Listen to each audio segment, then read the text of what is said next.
ఆంధ్రప్రదేశ్లో ఈనాడు రామోజీరావు గారు, ఆంధ్రజ్యోతి రాధాకృష్ణ గారు ఎందుకు ఇప్పటికీ కూడా వైఎస్ఆర్ కాంగ్రెస్ పార్టీ ప్రభుత్వం మీద, ముఖ్యమంత్రి జగన్ పైన విషం జిమ్ముతున్నారు, దాడి చేస్తున్నారు? ఏమిటి నిజానికి వాళ్ళంతా నమ్ముతుంటే, ఏది తెలుగుదేశం పార్టీ మరో వారం రోజులు అధికారంలోకి వచ్చేస్తే, అంటే ఇంక వారమే కదా ఎలక్షన్ రిజల్ట్స్ రాబోతున్నాయి, ఈ వారం తర్వాత అన్నీ మేము చూసుకుంటాము, ఏమేమి జరిగినాయో ఇవన్నీ బయట పెడతాము అని చెప్పి మేరకుండా ఊరుకోవచ్చు కదా. ఇప్పటికీ కూడా ఎందుకు ఈ రకమైనటువంటి అరాచకపు రాతలు రాస్తున్నారన్న దానికి ఆలోచిస్తే నాకు ఒకటి అర్థమవుతుంది. ఏంటంటే వాళ్ళకి ఓటమి భయం పట్టుకుంది. ఇక మళ్ళీ మనం గెలిచే పరిస్థితి లేదు కాబట్టి ఇదే కంటిన్యూ చేయాలి, ఇదే ధోరణితోటి సాగించాలి అని చెప్పి అనుకున్నారేమో అని నాకు అనిపిస్తుంది.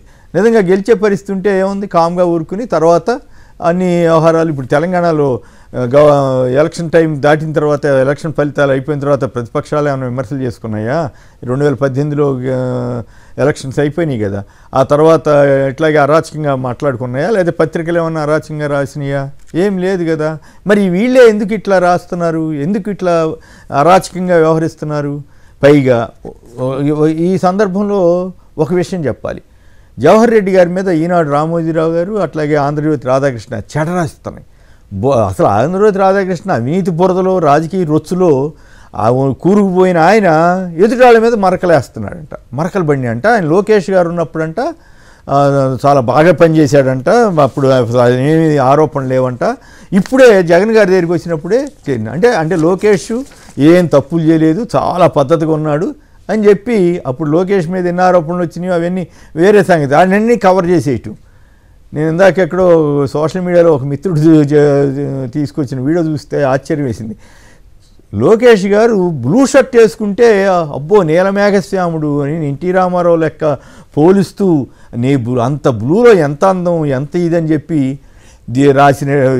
వార్తలు రాసినటువంటి ఆంధ్రజ్యోతి ఎంతకంటే దిక్కుమాలిన వార్తలు ఏం రాస్తుంది? నాకు ఆశ్చర్యం వేసింది. ఆ వీడియో సడన్గా గుర్తుకొచ్చింది. కానీ ఒకటి మాత్రం వాస్తవం, వీళ్ళు బురదలో కూరుకుపోయారు. ఆ బురదలోంచి ఇక విపరీతంగా ఎదుటి వాళ్ళ మీద కూడా మరకలేస్తున్నారు.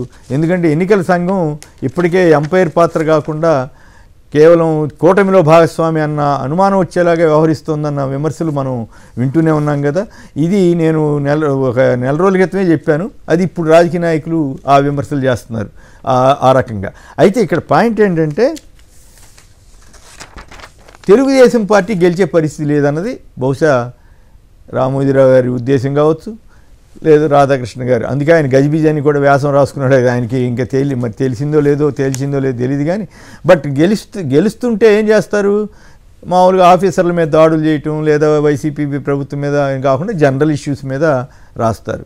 అట్లా కాకుండా ప్రతి దాని మీద అరాచకంగా గత 15 రోజులుగా రాస్తూనే ఉన్నారు, ఇప్పటికి కూడా రాస్తూనే ఉంటారు.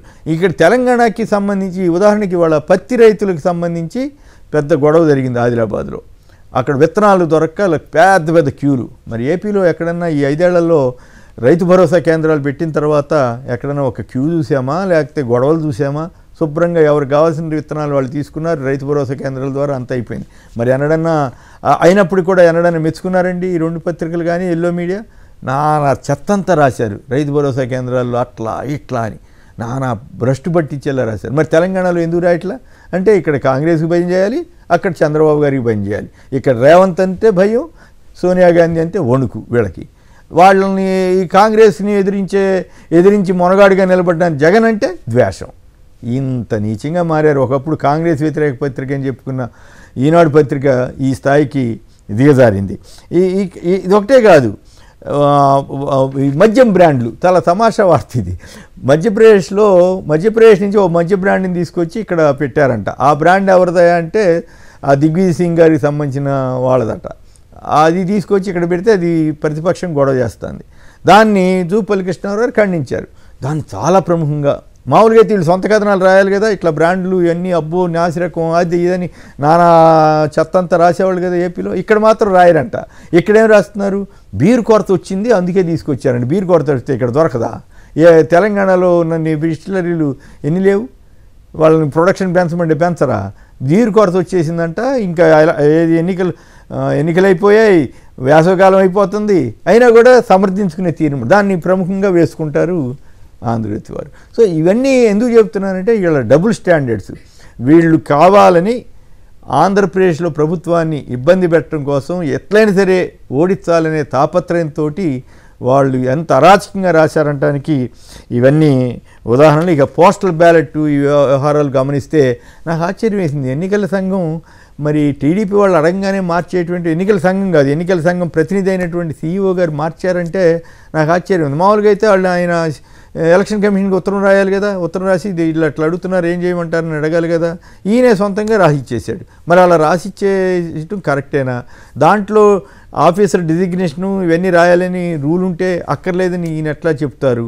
ఇవన్నీ అందువల్లే సజ్జల గారు ఈ ఎంపైర్ పాత్ర పోషించట్లేదు ఎన్నికల సంఘం, చంద్రబాబు వైరస్ ఈసీకి సోకింది అనేటువంటి అభిప్రాయానికి ఆయన వ్యక్తం చేశారు. అభిప్రాయానికి వచ్చి ఈ పరిస్థితి చాలా నేను గత ఇన్నేళ్ళుగా చూస్తున్నాను. కానీ శేషన్ కాడి నుంచి అనేక మంది, శేషన్, లింగ్డో ఇలాంటి వాళ్ళు చాలా గట్టిగా పనిచేశారు.